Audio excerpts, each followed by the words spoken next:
It's winter in my home city of Lancaster, but that doesn't mean that there's no more gardening to be done.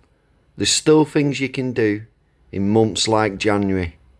So here's what I've been getting up to recently.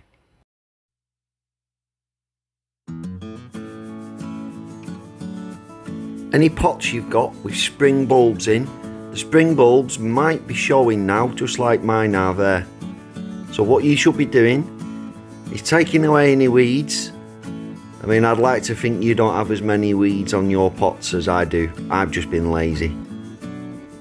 Doing this removes any competition in the soil for nutrients, and your bulbs are going to need as many nutrients as they can in order to give you some gorgeous flowers in the very soon to come spring. Once you've taken the weeds away, it's now time to give back by giving a couple of inches of mulch, a good compost, to your plants. The type of compost I'm using here is compost that I've made myself in my backyard. There are certain flowers have certain requirements. For example, some plants might prefer ericaceous compost, and then that might mean, unless you've made your own ericaceous compost, that you might have to go out and buy some. But by and large, my homemade compost serves me right for most jobs.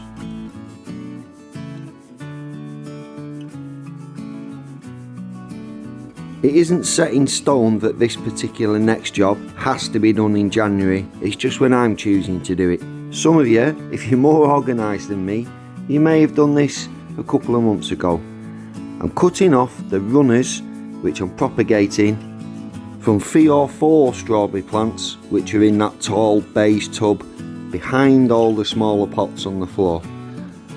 Once I've cut them off, I'm going to take the weeds out, and similar to my spring bulbs in pots, I'm just going to give them an inch or 2 of compost just to help them on the way, so that when spring gets here, the nutrients will be there ready and waiting.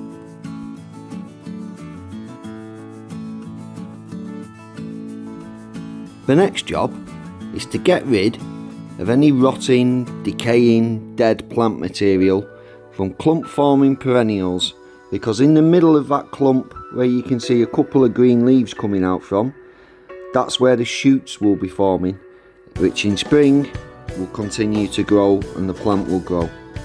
So by removing dead and rotting material, we're just making sure that the live part of the plant doesn't rot or get mouldy. And just in case you was wondering, this particular plant is comfrey. Another good job to do in January, well, that's as long as your pond hasn't frozen over, is just keep the surface of it clean. Here you can see I'm taking away some dead leaves which have fallen. Winter is a good time to do maintenance on ponds, as a lot of the creatures that live in the ponds aren't active. Some people cover their ponds with a net to catch any leaves. I don't.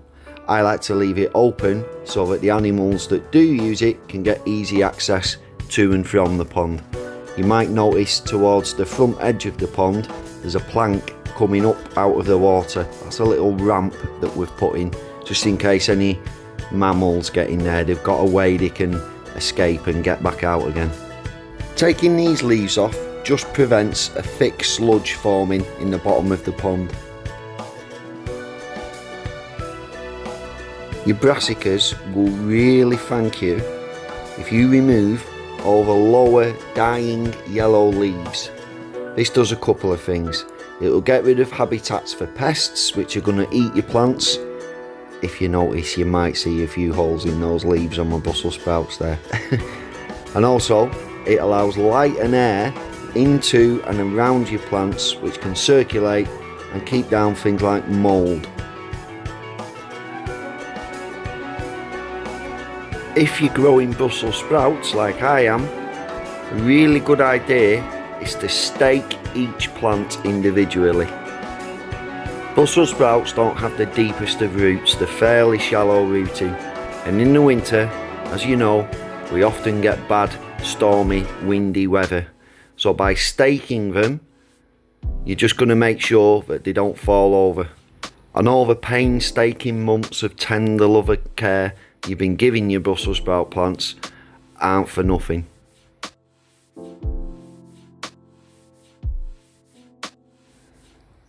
Don't forget to compost. Or, if you want to pick through those thinnings and the less yellow leaves, if you keep chickens, your chickens will thank you for them. But compost. I did say on a recent episode of the Garden News that winter makes me miserable because there's lack of gardening opportunity. I think what I meant by that was I like seeing the plants in their full glory. I like the lush, rich jungle of my allotment and back garden in spring and summer. So what I'm doing here is, as I'm just taking out the odd little bit of weeds, I'm taking time to enjoy the daffodils and hyacinths which are poking up, with full of promise of the spring to come.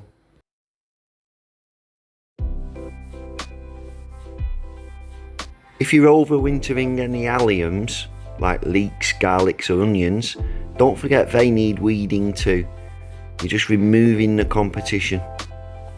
And there's no harm once you've weeded and given a bit of mulch. I'm just going to throw some compost around these, especially the leeks, because it'll help to blanch the stems.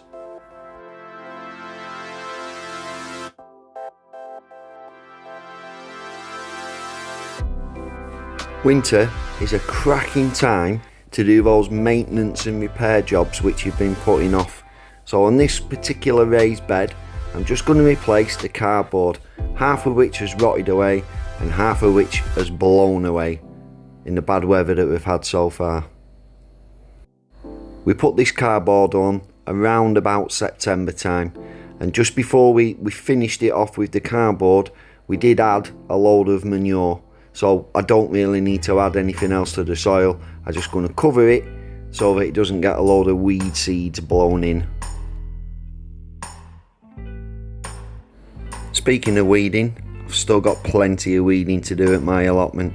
So while I'm not spending all my time up there looking after plants which are growing, because there aren't many plants growing at the moment, I'm trying to get all the weeding finished off. Last year, this particular bed did us very well for onions which we grew from set.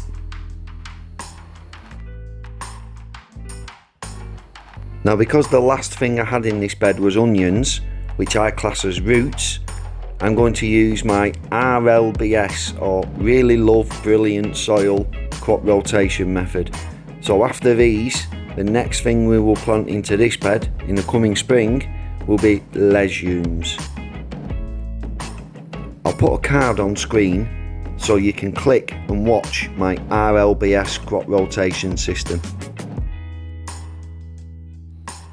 So now I've weeded that bed, I'm going to say thank you to the soil by getting some manure from our communal manure heap.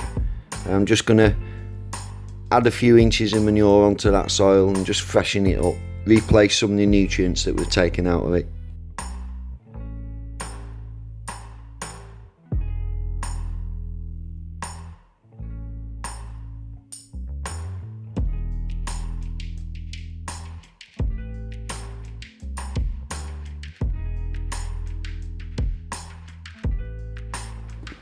It's quite old, well rotted manure is this stuff.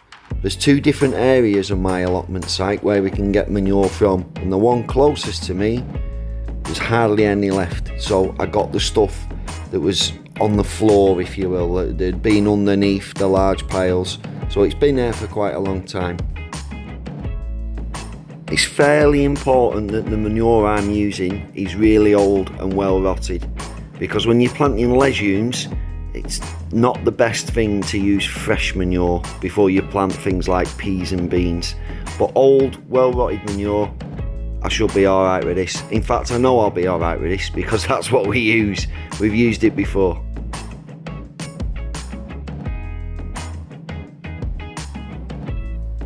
So if you've been following so far, you'll now know that the next thing I'm going to do is just cover this over winter with some cardboard, again because it stops weed seeds blowing in.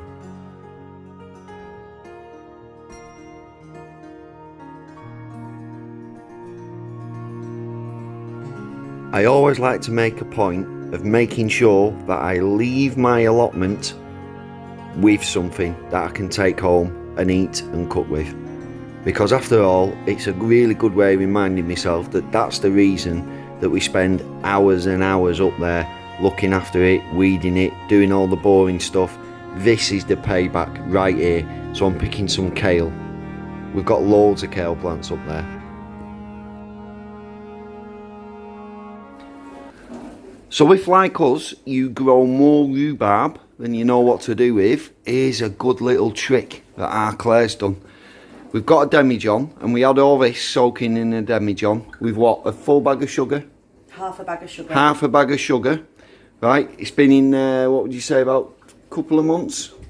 Yeah, about 6 weeks. Okay. 6 weeks to 8 weeks. Right, and also it was frozen rhubarb that we used as well. And what Claire's done is, it's had a really good soak in the sugar with a bottle of vodka, and she's turned, that's the bottle that we originally bought, just one bottle. She's turned that one bottle of vodka into, she's filled that back up, and another bottle here, 700 millilitres, and what was that, a litre, is it? Yeah, so we've got 1.7 litres from a 1 litre bottle. And it's amazing. Look at the colour on it as well. Yeah, well done, Claire. Thumbs up to Claire there. Little rhubarb gin maker. Well, rhubarb vodka. And we've still got a little bit left, actually. I think we might have that later. Well, that's my reward now. That's your reward now. So rhubarb, it's not just for making crumbles with. Why not try some rhubarb vodka? It is so easy to do. Like and subscribe, like and subscribe.